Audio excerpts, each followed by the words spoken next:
Friends, நான் இன்றைக்கி Kareena free ஃபயரோடைய Bermuda அப்படிங்கிற மேப்போட பெரிய டவர் மேலே தான் வந்து இப்போ நின்று டவர்லேருந்து உங்களுக்கு நான் இன்றைக்கி பெருமுடா மேப்பை ஃபுல்லாக அப்படியே சுற்றி காமிக்க போகிறேன். கொஞ்சம் ஓவராக தான் போய்கிட்டு இருக்கோமோ, போவோம் என்ன பண்ணிடுவானுங்க.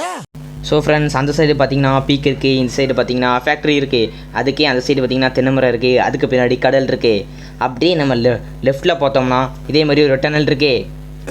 இது என்ன பிரமாதம், இதை விட பெசலைட் ஒன்று இருக்கு. ஸோ கைஸ், இந்த டனல்லேருந்து நான் அந்த சைடு குதிச்சேன்னா லைஃப் போய் அலாக்கு சாவாரா சாக மாட்டாரா, அதுதான் இன்றைக்கான கண்டென்ட். அதை இன்றைக்கி அலாக் வந்து தன்னோட உயிரை பணையை வச்சு நம்ம வியூவர்ஸுக்காக இன்றைக்கி செஞ்சு காமிக்க போகிறாரு. வாங்க அசையலாம். அலாக் தப்பிப்பாரா மாட்டாரா பார்த்துருவோம்.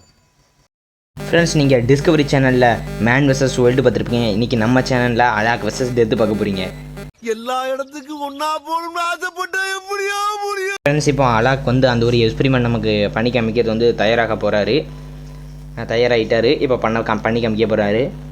குதிக்க தயாராகும் அலாக். பிளேஸ்க்கு வந்து கரெக்டாக நின்ட்டார். ஒரே ஜம்ப்பு. அலாக் சாவாரா வாழ்வாரா? அலாக் தப்பி விட்டார். அலாக்கிற்கு ஆயுசு 100 போல். விபத்திலிருந்து தப்பித்த அலாக் பொயா அடிப்பாரா மாட்டாரா? கடைசியில் அலாக் இந்த கேம்லையும் ஜெயிச்சிட்டாரு, பொயா வாங்கிட்டார். ஸோ இதனால் நம்மளோட கிரெடிட் ஸ்கோர் அப்படிங்கிறது எவ்வளோ மாறுதுன்னு பார்க்கலாம். இப்போ வின்னு கோல்டன் 1ல் இருக்கேன். இப்போ கோல்டன் 2க்கு போவான்னு எதிர்பார்க்கப்படுகிறது. கொஞ்சம் பாயிண்ட் எல்லாம் நல்லா போக முடியல. சரி, எப்படியும் ஜெயிச்சாச்சு.